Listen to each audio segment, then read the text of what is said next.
Assalamualaikum warahmatullahi wabarakatuh. Jumpa lagi bersama saya Adi di channel Ngulik Sejarah. Pada video kali ini, saya akan kembali lagi membacakan suatu kisah misteri yang kali ini merupakan full version dari cerita yang sebelumnya sudah saya bawakan. Cerita kali ini berjudul Kuntilanak Pengasihan. Cerita kali ini juga ditulis akun yang bernama Indah. Nantinya kalian juga bisa mengunjungi tweet beliau secara langsung. Yuk, daripada kita lama-lama, daripada penasaran juga bagaimana full versionnya, kita langsung saja menuju ke ceritanya. Perhatikan baik-baik karena ceritanya akan segera saya mulai kembali.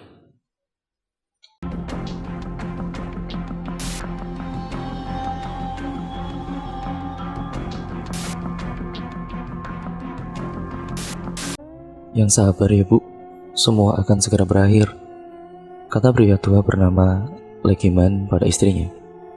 Entah sudah berapa tahun istrinya hanya terduduk di kursi goyang dengan kondisi tubuh yang sangat memprihatinkan. Kurus dan juga sangat kering.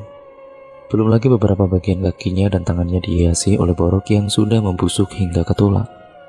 Wanita itu sudah lama tidak tertidur, matanya enggan untuk tertutup. Dia selalu menatap kosong lurus ke depan soal memberitahu bahwa sakitnya arti dari penebusan. Legiman masih berada di sana, membuka laci lemari, tangannya mengambil beberapa dupa dan juga kemenyan. Dia kemudian meletakkan benda-benda itu di wadah kuning yang ada di sana. Dibakarnya dupa dan juga kemenyan itu. Bau kemenyan pun yang benar-benar sangat menyengat itu mengisi seluruh ruangan tersebut. Wadah kuning itu dia letakkan tepat di bawah kursi goyang yang diduduki oleh istrinya. Walau sudah menjadi rutinitas bagi Legiman, tetap saja ritual itu selalu membuat dia takut. Acap kali jantungnya berdebar dengan hebat ketika harus melihat berpuluh-puluh kuntilanak sedang menggerogoti tubuh istrinya. Setelah dia memberi makan ingon-ingon itu, kini tiba waktunya Legiman akan memanen. Tangannya benar-benar sigap mengambil potongan daging busuk yang tercecer di lantai. Walau rasa jijik menguras perutnya, tangannya tidak henti memungut satu persatu bumbu yang menjadi resep rahasia akan ketenaran warung bakso miliknya. Hasil panen hari itu semakin sedikit, bahkan ember yang biasanya dipakai untuk menampung tidak berisi setengah dari kapasitas seharusnya. Legiman sebenarnya sudah mengetahui bahwasannya hari penebusan akan segera terjadi, di mana setiap yang terlibat akan mendapatkan balasannya. 1989. Sudahlah pak, toh saya yang akan menanggung semuanya. Bapak itu manut saja, toh bapak juga nanti akan menikmati kok. Aku udah gak kuat pak, mau sampai kapan kita hidup miskin seperti ini terus? Mau sampai kapan bapak kerja serabutan, boro cukup buat makan. Setiap waktu yang kita pikirkan cuma hari ini mau ngutang di mana. Malu pak, malu. Malu pak, bener-bener aku malu, seru Minasti pada suaminya. Legiman hanya bisa terdiam mendengar segala keluh kesah dari Minasti, wanita yang dinikahinya selama 10 tahun yang lalu. Legiman dikenal sebagai sosok yang rajin dan bekerja keras oleh warga di sana. Dia tidak malu mengerjakan apapun selama itu halal. Namun pekerjaannya sebagai serabutan membuat dia belum tentu mampu membawakan uang buat makan kepada keluarganya. Seringkali dia terpaksa memasang muka tembok untuk mengutang ke sana ke sini demi dapat mengisi perut keluarga kecilnya itu. Tidak jarang pula dia dan juga keluarganya menjadi cibiran warga karena hal tersebut. Terik matahari membakar kulit Minasti siang itu. Dia berjalan dengan wajah terlihat murung dan kusut, penuh dengan kebingungan tidak menjawab isak tangis kedua anak mereka yang menanti di rumah. Tidak terhitung berapa gelas air yang masuk ke tubuhnya tanpa ada sebutir nasi yang menghinggapi lambung. Warung Bu Santoso yang menjadi langganan tempat dia meminjam pun sudah tidak sudi lagi untuk memberikan bantuan. Malah Minasti harus menerima perkataan ketus dari Bu Santoso mengingat perihal utang keluarganya yang sudah menggunung. Saat itu pula dirinya tidak dapat berpikir dengan jernih. Dan sesampainya di rumah, dia ini kembali merengek kepada Legiman. Legiman tidak tahu harus berbuat apa lagi. Usahanya sendiri dulu memberikan nasihat akan jalan musyrik yang ingin mereka tempuh merupakan kesalahan yang sangat besar. Kini berubah dengan keharusan karena tidak mampuan mereka ataupun dirinya memberikan nafkah kepada keluarganya. Belum lagi perkataan Minasti saat itu yang semakin membuat Legiman tidak memiliki pilihan lain selain menuruti permintaan dari istrinya. Kalau Mas tetap gak mau, biar aku saja yang jalan sendiri, kita cerai. Aja Minasti pada dirinya dengan penuh rasa emosi.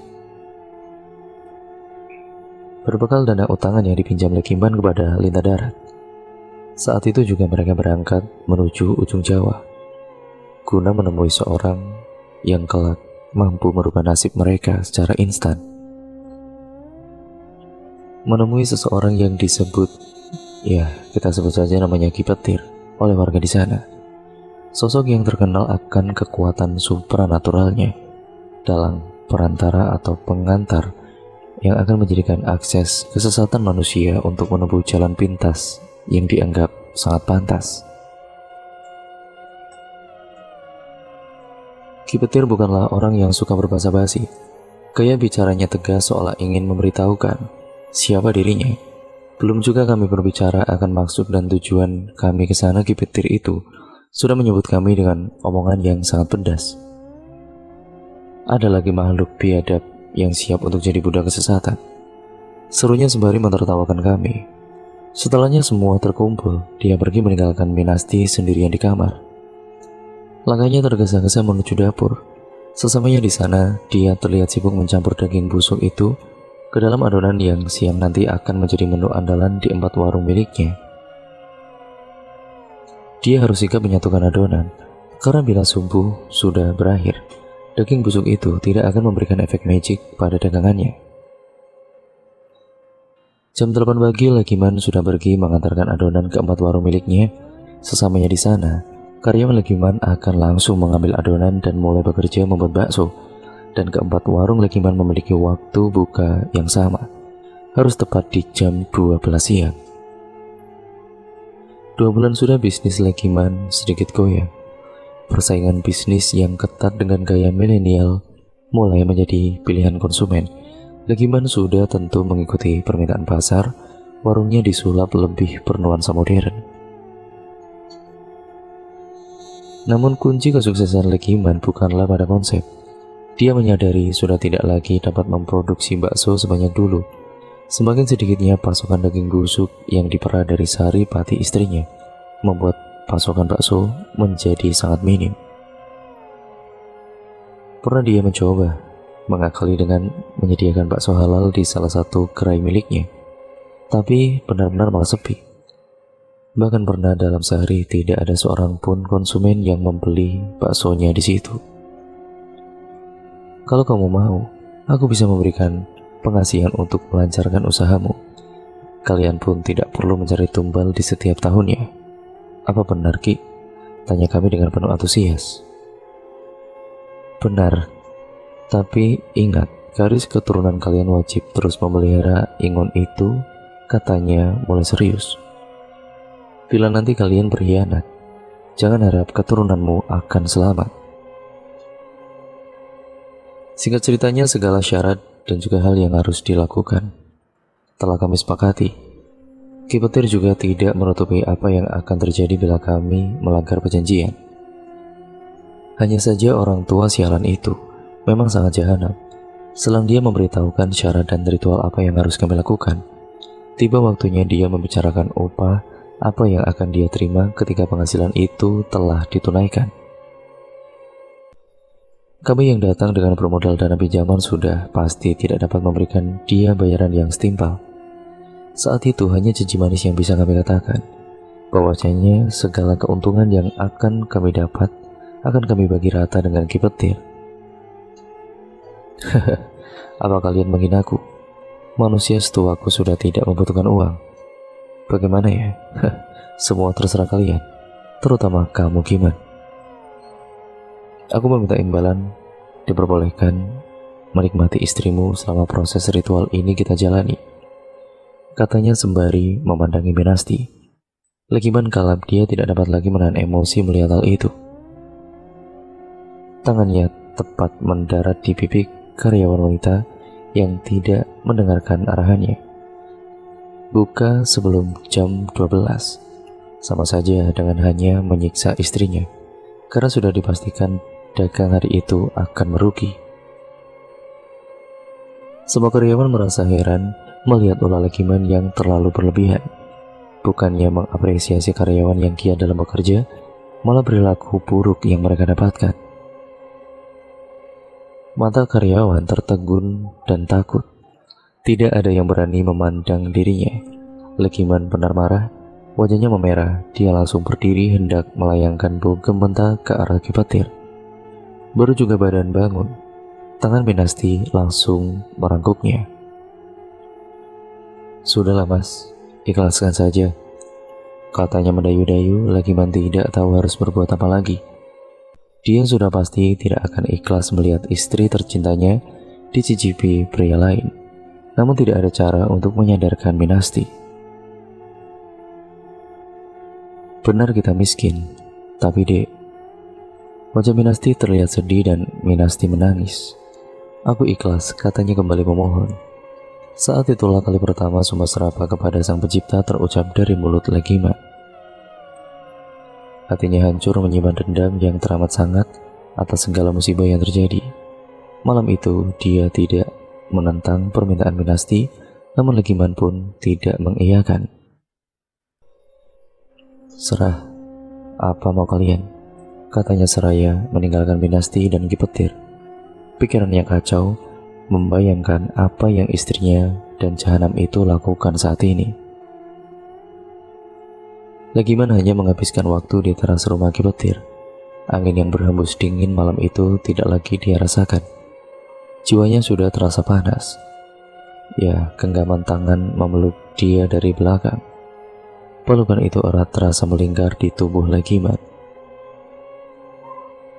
"Mas," kata wanita yang tidak lain adalah Minasti. Legiman tidak menjawab. Menoleh ke arah Minasti pun enggan dilakukannya. "Sudah ya mas, anggap saja aku sudah tidak ada. Kalau kita sudah kaya, kamu boleh lakukan apapun." Omongan Minasti malam itu membuat Legiman semakin merasa gagal. Gagal dalam menjaga dan juga merawat keluarganya. "Aku hancur dek," jawabnya kepada Minasti. "Nggak ada yang hancur mas, semua akan baik-baik saja," seru Minasti sembari memeluk Legiman dengan sangat keras. Pelukan itu pun malah semakin keras, tidak lagi seperti tenaga seorang wanita, dan membuat nyeri perut Legiman. "Sakit dek, sakit," katanya, seolah tidak mengindahkan rintihan Legiman. Peluk itu semakin kencang membekap dirinya. Legiman menoleh ke arah belakang, berusaha menghentikan Minasti. Tak ayal dia terkaget-kaget, badannya terasa kaku. Sosok yang sedari tadi dia kira Minasti ternyata bukan. Kuntilanak," jerit Legiman penuh dengan rasa takut. Teriakan Legiman keras terdengar. Dia menahan sakit kuntilanak itu seakan ingin meremukkan dirinya. Lama dia merasakan sakit itu, sebelum suara tawa seorang pria menggema seolah senang dengan kejadian tersebut. Genggaman itu terlepas, Legiman terjatuh dalam posisi berlutut. Ki Petir ada di depannya. Legiman bergidik ngeri melihat Ki Petir dengan berpuluh-puluh kuntilanak bak prajurit yang berdiri di belakangnya. Satu tendangan diarahkan Ki Petir tepat di wajahnya, membuat dirinya terkapar. Kaki Ki Petir menginjak leher Legiman. Legiman merintih, nafasnya terasa sesak. Tangannya berusaha mengangkat kaki itu. "Kowe ora gelem manut, tak pateni saiki," kata Ki Petir kepadanya. Ini kali pertama mereka akan melakukan ritual itu sendiri.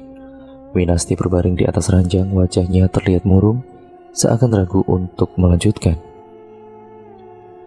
"Kamu yakin dek?" Sekali lagi Legiman coba menasihati atau memastikan kepada Minasti.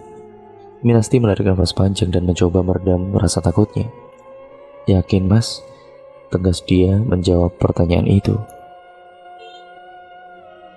Legiman memulai ritual. Wadah kuning pemberian Ki Petir diisinya dengan menyan dan dupa. Tangannya memantik korek gas. Dia langsung membakar dua benda itu. Diletakkannya benda itu di bawah kasur tempat Minasti berbaring. Gumpalan asap sesak memenuhi ruangan, bersamaan dengan berpuluh-puluh kuntilanak yang tiba-tiba hadir menggerogoti tubuh Minasti. Legiman terdiam takut melihat tubuh Minasti dicabik oleh puluhan demit-demit itu. Dia tidak dapat mempercayai apa yang terjadi. Dengan seketika kuntilanak itu melahap tubuh istrinya. Tampak luka menganga di seluruh tubuhnya. Dia sempat bertanya apakah istrinya masih hidup, namun pertanyaan itu segera terjawab dan seiring sembuhnya tubuh Minasti secara instan. Luka yang menganga ia tertutup dengan seketika dan hanya meninggalkan bekas hitam di tubuhnya. Tidak lama berselang kuntilanak itu seperti menyudahi acara makan subuh mereka. Sementara Legiman kemudian masih terdiam kaku tanpa tahu harus berbuat apa. Dia ragu mengambil daging-daging busuk itu yang sesuai dengan apa yang diperintahkan oleh Ki Petir. Lama dia terdiam pada posisi itu sebelum teriakan Minasti kembali menyadarkannya. "Cepat kumpulkan daging-daging itu, Mas." Pagi itu Minasti seperti tidak mengenal kata lelah. Sekalipun wajahnya sudah terlihat pucat, dia turut serta membantu Legiman meracik bakso yang nanti siang akan dijual perdana. Minasti sudah lama menanti hari ini, hari di mana Dewi Fortuna akan berpihak kepadanya. Siang tiba, Legiman bersiap menjajakan bakso itu dengan cara berkeliling menggunakan gerobak sorong hasil karyanya. Dan benar saja, baru beberapa jam dia keluar, Legiman sudah kembali dengan wajah sumringah dan bakso dagangan mereka habis dengan cepat. Senyum Minasti kian melebar melihat Legiman yang membawa uang hasil dagangan pada hari itu. Lumayan dek, bersih dapat 500.000, jawabnya. Singkat cerita, hanya dalam waktu seminggu warung bakso pertama bisa mereka buka. Walau saat itu lahan yang dipakai masih menyewa. Namun bisnis bakso itu bak busur panah yang terlepas melesat dengan sangat cepat dan pesat. Semua terasa indah dan berubah menjadi lebih baik, kecuali tubuh Minasti. Seiring semakin meningkatnya pendapatan keluarganya, maka semakin sedikit penderitaan yang harus dirasakan. Tubuh Minasti semakin kurus dan juga lemah. Bekas hitam yang membekas di setiap kali dia melakukan ritual perlahan berubah menjadi borok, yang menimbulkan rasa gatal. Tidak jarang dia malah makin memperparah lukanya karena tidak hentinya menggaruk borok yang ada di tubuhnya tersebut. Bagi Minasti, hilangnya tangis kelaparan dari kedua anak mereka, serta para penggunjing yang dulu suka mencampuri kehidupan, kini menjadi penjilat. Penjilat yang mengharapkan hibahan rupiah dari tangannya sudah lebih dari cukup. Hal itu yang membuat Minasti semakin memaksakan tubuhnya guna menghasilkan bakso yang jauh lebih banyak. Matanya seolah tertutup dan hanya ingin mengincar pengakuan sebagai orang yang berada. Hanya itu yang kini ada di dalam pikirannya. Lain halnya dengan Legiman. Sekalipun apa yang dia inginkan kini dapat dengan mudah terwujud, namun dia tidak sudi apabila bisnis biadab ini kelak menjadi warisan abadi bagi keturunannya. Berulang kali Legiman memohon agar Minasti menghentikan segalanya. Dia mencoba mengingatkan efek jangka panjang yang pastinya akan datang di waktu yang naas. Berulang kali pula dia harus menerima penolakan dari mulut Minasti, istri tercintanya. "Oke dek, kalau kamu sudah tidak peduli akan kondisimu lagi, setidaknya otakmu masih berfungsi buat mikirin nasib kedua anak kita. Apa kamu mau anak kita nerusin bisnis ini? Bisnis yang benar-benar haram ini?" Mendengar perkataan Legiman sedikit membuka pikiran Minasti sebagai naluri seorang ibu. Minasti, ya dia tidak akan mau menjerumuskan anaknya ke dalam jurang kenistaan. Kemudian pada hari itu Minasti bergejolak hebat. Untuk kali pertamanya dia melihat betapa murkanya sang suami. Hal yang belum pernah dilihat oleh Minasti sepanjang pernikahan mereka. Legiman sampai membalikan meja dan menghancurkan apa saja yang ada di hadapannya. Sontak 6 karyawan Legiman yang ada di sana berhamburan keluar berusaha menghindar dari amukan. Suasana kian riuh karena kegaduhan yang diciptakan Legiman. Dalam sekejap, warga berkumpul melihat apa yang terjadi. Legiman berusaha menghindar dan tidak mau membuat kerumunan semakin bertambah. Langkahnya sigap memasuki kuda besi roda 4 miliknya. Dipacunya mobil itu menuju ke warung pertama miliknya, tempat yang menjadi saksi bisu bisnis kelam keluarganya. Sesampainya di sana hatinya cukup mereda melihat keadaan warung yang pada kala itu masih ramai. Segera dia bekerja mengambil alih bagian penyajian. Dia merasa tenang berada di sana. Hari mulai sore dengan pengunjung yang semakin ramai. Legiman kian sibuk menyiapkan mangkok demi mangkok pesanan bakso yang tidak kunjung berhenti. Sebelum seorang wanita berdiri di depannya. "Baksonya, 1 pak, komplit ya pak?" pintanya pada Legiman, yang disambut dengan gerakan lincah. Legiman meracik pesanan. Belum selesai dirinya membuat pesanan itu, terdengar suara sumbang seorang balita yang kembali memantik emosi Legiman kembali memuncak. "Mama, kok makanan kita diludahi kakak itu mah?" kata seorang bocah sembari tangannya menunjuk ke arah Legiman. Seketika tatapan tajam seluruh pengunjung mengarah ke Legiman. Legiman lepas kontrol. Dia merasa tersinggung dan takut rahasia kelamnya terbongkar. Spontan dia menyamari anak perempuan yang mungkin belum mencapai usia 5 tahunan itu dan kemudian menamparnya.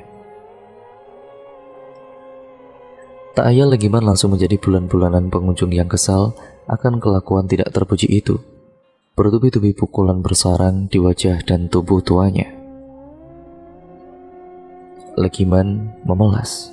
Ampuni saya Ki, saya janji akan nurut apa yang Ki Petir perintahkan." Mas, bangun mas, kamu kenapa?" Terdengar suara Minasti berusaha menyadarkan Legiman. Legiman tersadar. Wajahnya linglung menatap Minasti. "Kamu kenapa? Ampun." Minasti kembali bertanya. Belum sempat dia menceritakan mimpinya, Ki Petir hadir. Ya, bergabung bersama mereka. Legiman bergidik ngeri melihat sosok Ki Petir. Diurungkannya niat bercerita ke Minasti. Sekalipun lahirnya masih terasa sakit dan nyeri, begitu pula dengan bagian perutnya, mimpi itu terasa sangat nyata. Enggak apa dik, jawabnya dengan singkat. "Buruan mandi mas, temani aku belanja." "Belanja apa dik?" "Ya keperluan buat ritual nanti malam," jelas Minasti sedikit berbisik. Mengenal sosok Ki Petir, Mbak melihat 2 sisi pisau, satu sisi dia tajam dan sangat berbahaya. Di sisi lain tumpul Mbak kesahajaan bagi mereka yang tidak menentang. Siang itu berbagai persiapan harus kami sediakan. Mulai dari ayam hitam atau ayam cemani, bunga 7 rupa, minyak kamboja, menyan, dan lain sebagainya. Aku sempat terkaget melihat Minasti mampu membeli sesajen itu, karena dalam hematku, modal yang kami bawa hanya cukup untuk sekali perjalanan, dan tersisa sedikit yang bahkan sudah tidak cukup untuk ongkos kami kembali. Lelah berkeliling pasar, langkah mereka akhirnya terhenti di salah satu warung bakso. "Kita makan dulu ya mas," kata Minasti. Baru saja mereka bersandar duduk di sana, Legiman sudah tidak mampu memendung rasa penasarannya. "Dek, uangmu dapat dari mana?" tanyanya. Minasti lama menatap. Sebelum berkata Ki Petir yang modalin mas, Legiman hanya terdiam. Merasa enggan untuk menikmati uang pemberian lelaki yang sudah menginjak harga dirinya. Bakso yang tersaji tidak sedikit pun disentuhnya, karena tidak mungkin orang sepicik Ki Petir akan memberikan cuma-cuma. Akan ada imbalan untuk semua ini. Kenapa gak dimakan, Mas? Kalau kamu marah dengan semua ini, Mas punya hak buat ninggalin aku. Aku sudah hina. Ya, aku tahu gak pantas lagi buat kamu, Mas, kata Minasti yang tiba-tibanya menitihkan air matanya. Legiman lalu merasa iba terlebih lagi. Dia menyadari apa yang dilakukan istrinya bukan semata-mata untuk kepentingan pribadi, tapi karena rasa pedulinya pada Legiman dan kedua anak mereka. Enggak, Dek. Apapun yang terjadi nanti, Mas gak akan pernah tinggalin kamu. Legiman melunak sembari tangannya mulai menyantap bakso yang telah tersaji. Minasti terharu diusapnya air mata yang sempat menetes. Terima kasih ya, Mas. Suasana berubah santai, mereka menikmati makanan itu dengan sangat lahap. Dalam seketika bakso itu ludes, malah Legiman yang semula enggan untuk makan kini telah menghabiskan 3 porsi. Apalagi perut Legiman memang sedari kemarin belum diisi oleh makanan apapun. Lagi asik menyantap mangkok ketika Minasti berkata pelan pada Legiman, "Mas, nanti kita buka warung bakso saja ya."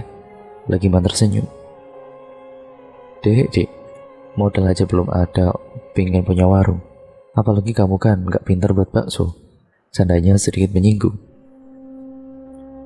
Ya gak apa-apa, nanti kita punya warung besar dan seram ini, katanya kembali.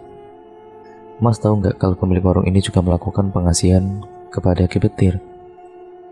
Kemudian Legiman tersedak, terbatuk mendengar perkataan Minasti. "Hus, kamu itu, Dek," kata Legiman. "Aku juga masih lapar, Mas. Tapi ogah makan bakso daging busuk banyak-banyak," timbalnya kembali. Perut Legiman seketika mual setelah mendengarkan penuturan dari Minasti. Ingin rasanya dia memuntahkan apa saja yang sudah dimakannya itu. "Jangan mengada-ngada, Dek," riak wajah Legiman serius menatap. "Ya enggak, Mas. Aku ajak kesini karena memang disuruh Ki Petir. Tempat ini bukti hasil pengasihan orang yang datang kepadanya." Legiman seperti tidak dapat menahan mual dan jijik. Dia berlari keluar meninggalkan Minasti, guna mencari tempat sepi untuk memuntahkan semua yang masuk ke dalam perutnya. Lalu darah segar yang sedari tadi tidak henti dimuntahkan Legiman belum juga dapat membuat tensi menjadi reda. Para pengunjung yang sudah terlanjur emosi masih terus menghujami tubuh Legiman secara membabi buta. Sejak saat itu tidak ada yang dapat menjamin Legiman yang hidup. Karyawan Legiman pun yang notabene-nya berjenis kelamin perempuan hanya bisa histeris melihat majikannya terkapar bersimbah darah. Semua mata melihat Legiman masih siang udah mabuk. Cibir beberapa mata yang mengomentari tingkah Legiman. Legiman merasa lemas tergurai di trotoar jalan. Tidak jauh dari posisinya terlihat muntahan yang begitu banyak. Ya, semua bakso itu termuntahkan olehnya. Minasti hanya tersenyum, digandengnya tangan suaminya. "Ayo balik, Mas. Ki Petir pasti dan nunggu." Setibanya di rumah Ki Petir, tidak ada waktu kami untuk bersantai. Minasti langsung disuruh mengganti pakaiannya guna proses pembersihan. Ritual dimulai. Ki Petir memulai dengan memandikan Minasti yang hanya dibalut dengan sehelai kain putih. Tangannya tampak jahil mengusap tubuh Minasti dengan minyak dan bunga 7 rupa. "Bawa ayam itu gimana?" perintahnya. Disuruhnya Minasti membuka mulut. Dengan sigap Ki Petir menyembelih ayam. Darah ayam itu pun yang mengalir jatuh masuk ke dalam mulutnya.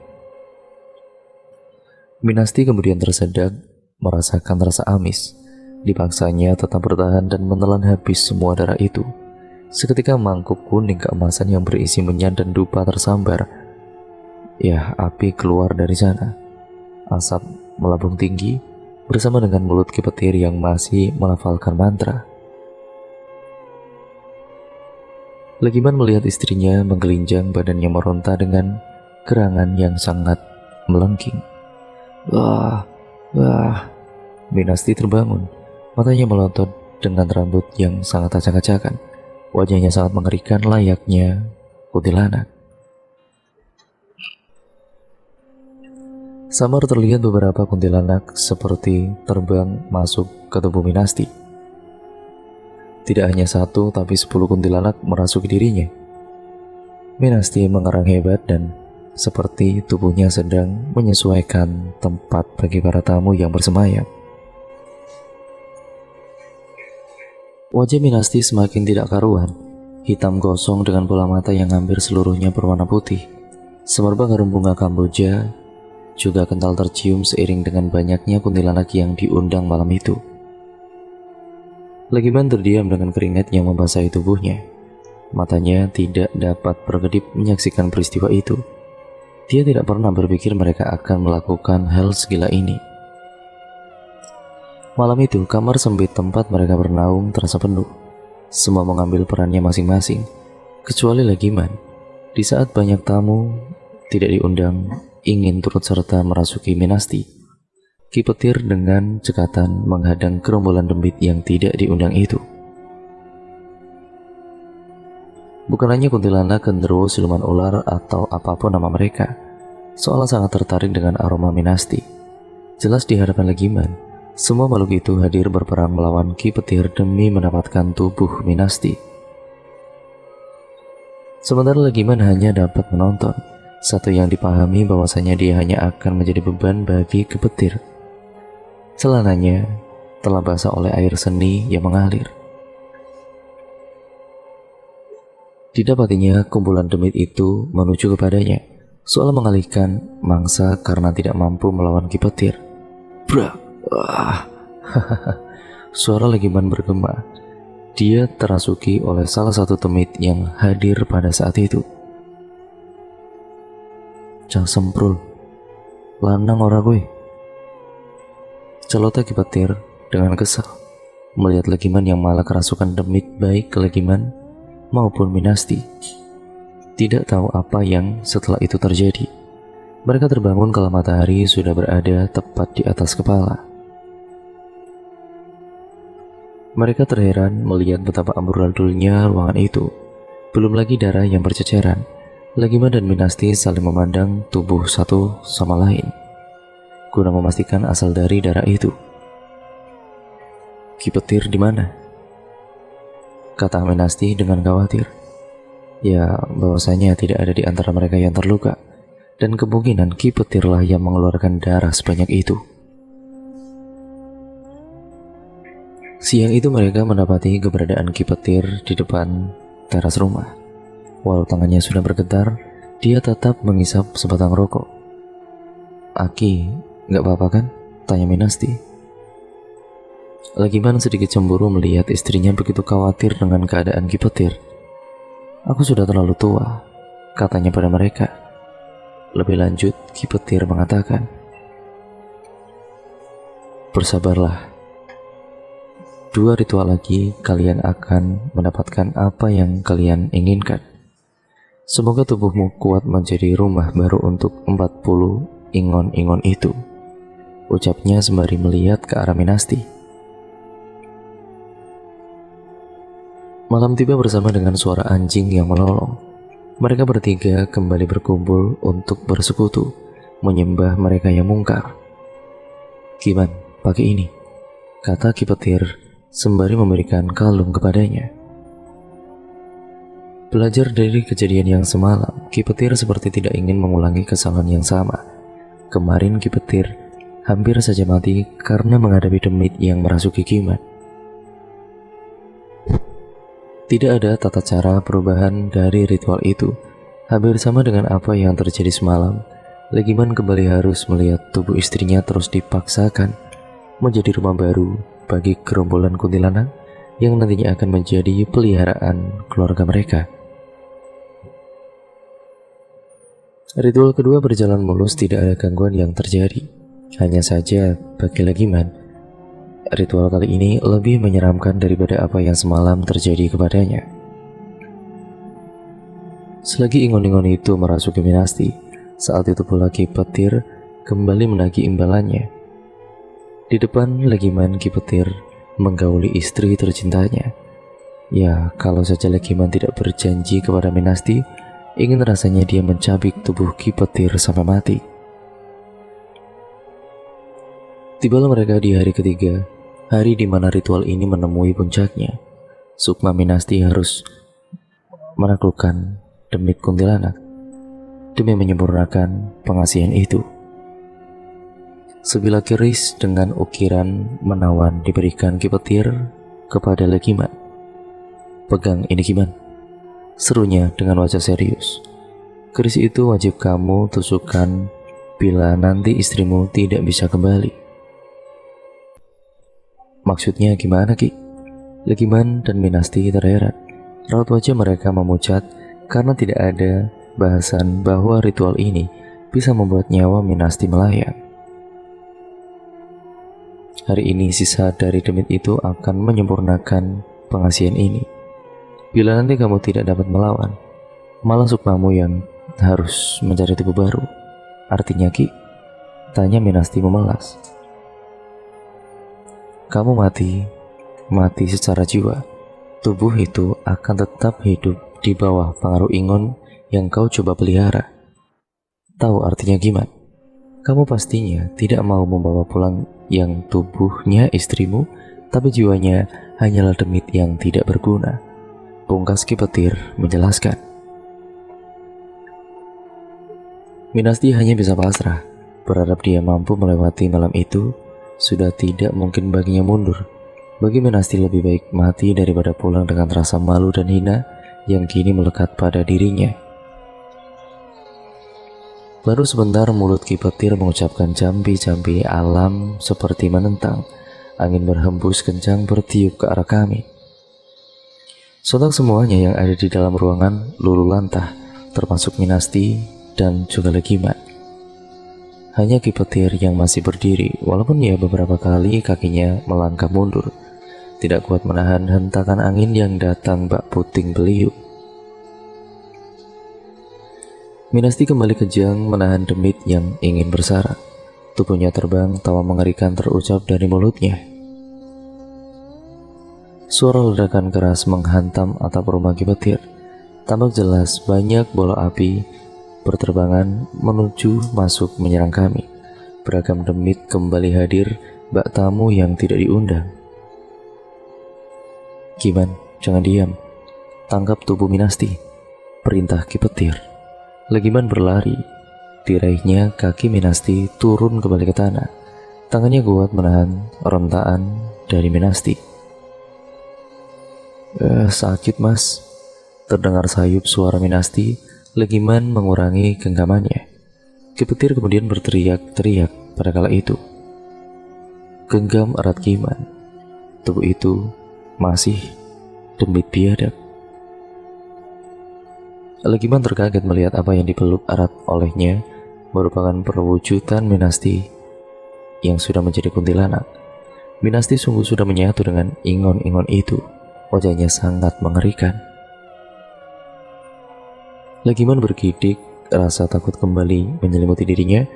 Tak kala itu ataupun kala dia mendengar perkataan istrinya, "Semua akan mendapatkan balasannya." Tidak lama Legiman dapat menahan Minasti. Tubuh Legiman remuk tatkala Minasti membantingkan dirinya ke tembok. Ki Petir bersiap mengeluarkan ajian pamungkas miliknya. "Bila aku gagal, segera tusuk dia dengan keris itu Giman," pinta Ki Petir ke arah Legiman yang masih mencoba bangkit menahan rasa sakit. Lelaki tua itu pun memang gila, kata Legiman spontan. Hanya dengan satu sentuhan Ki Petir, Minasti berlutut walau masih meronta tubuh itu tidak lagi dapat mengamuk. Ki Petir menyayat tangannya, darah mengalir membanjiri wajah Minasti. Tampak asap keluar dari gesekan tangan dan juga wajah Minasti. Duar! Ledakan hebat terjadi dari gesekan itu. Ki Petir dan juga Minasti terpental. Minasti terlihat pingsan, kaku tanpa ada pergerakan sama sekali. Sementara Ki Petir terbatuk memuntahkan darah yang benar-benar sangat banyak. "Kau harus membayar mahal untuk semua ini Giman. Pengasihan ini sudah selesai," katanya tertawa dengan mulut yang masih berlumuran darah. Keesokan harinya semua sudah normal. Ki Petir memberikan wadah kuning keemasan Dia juga mengajarkan bagaimana memulai ritual itu. Satu pesannya, minimal sekali sebulan wajib untuk kami menunaikan ritual itu.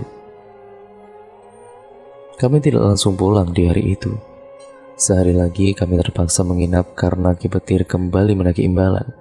Sehari penuh dia meladangi si Minasti itu. Legiman seperti mati rasa, tidak mau mengambil hati. Dia pergi mencari hiburan lain dengan bekal uang yang diberikan Ki Petir untuk mereka kelak memulai usaha. Hari itu jiwa Minasti bergejolak dengan hebat. Untuk kali pertamanya, dia melihat betapa murkanya sang suami, hal yang belum pernah dilihat oleh Minasti sepanjang pernikahan mereka. Banyak berita miring juga menghinggapi keluarga Minasti, apalagi saat itu anak mereka beranjak dewasa. Beberapa kali Dimas dan juga Rangga pulang berlumur darah karena tidak terima ayah ibunya dikaitkan dengan pelaku pesugihan. Hal itu membuat mereka menitipkan buah hati tercinta ke sanak famili yang ada di tanah Arab. Tidak hanya itu, sosok demit dari peliharaan mereka acap kali menampakkan diri di luar rumah Legiman dan tidak jarang usil mengganggu warga sekitar. Belum lagi bila ada suara azan berkumandang, sudah pasti raungan Minasti menjadi daya tarik untuk mengumpulkan para warga. 7 tahun pengasihan itu berlangsung, tubuh Minasti sudah tidak dapat menahan rasa sakitnya. Semenjak saat itu, dia hanya bisa terbaring lemah di atas kursi rodanya. Pernah Legiman berkeinginan untuk meminta pertolongan kembali kepada Ki Petir.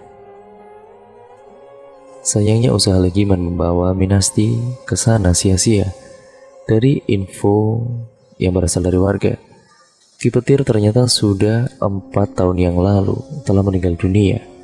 Kondisi itu juga yang membuat kedua anaknya dilarang untuk pulang. Minasti selalu beralasan tidak memiliki dana, hanya cukup untuk sekolah mereka saja.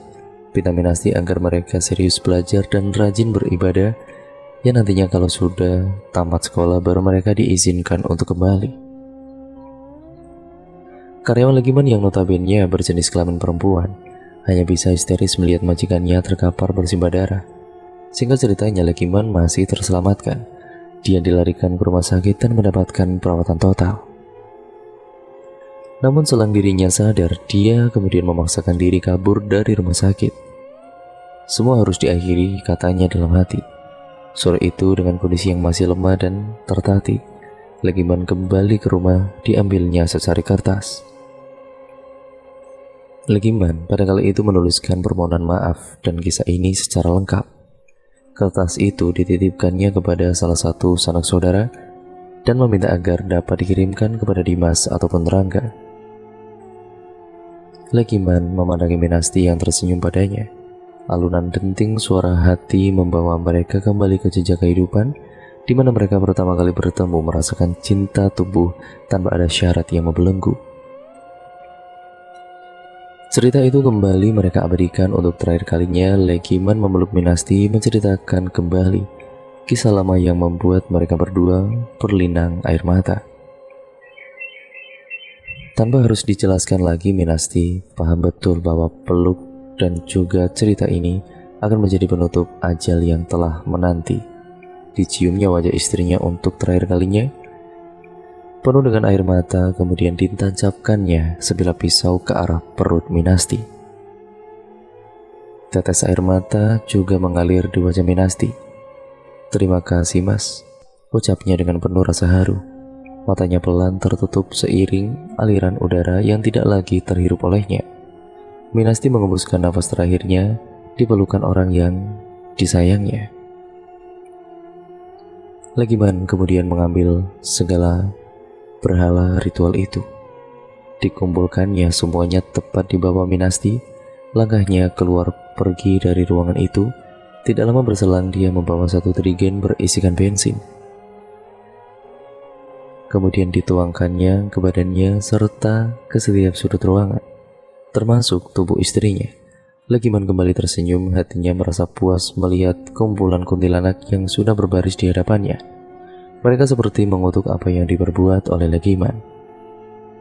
kembali ke duniamu, seru Legiman sembari menyalakan korek dan membakar dirinya sendiri. Dengan seketika api melahap rumah beserta isinya, teriak Legiman menggelegar menahan rasa panas yang sangat luar biasa. Dalam hembusan nafas terakhir, batinnya memohon agar diberikan pengampunan, serta dia berharap ketika pagi menjelang, perjanjian ini akan menghilang bersama kematian mereka berdua. Dan cerita pun akhirnya selesai sampai di sini ya teman-teman. Nah, begitulah akhir yang begitu haru dari keseluruhan cerita yang mungkin berdasarkan kisah nyata yang ditulis oleh si penulis itu yang berasal dari narasumber ya teman-teman. Nah, bagaimana menurut kalian cerita pada kali ini? Tulis komen kalian di kolom komentar ya. Dan jangan lupa untuk kalian like, komen, dan share video kali ini. Terima kasih untuk kalian semua untuk support kalian selama ini. Dan juga jangan lupa untuk kalian subscribe untuk yang belum subscribe dan nyalakan tombol lonceng notifikasinya agar kalian tidak ketinggalan video terbaru dari channel ini. Sekian, terima kasih, kurang lebihnya mohon maaf ya teman-teman. Sampai berjumpa di video terbaru selanjutnya dari channel ini. Wassalamualaikum warahmatullahi wabarakatuh.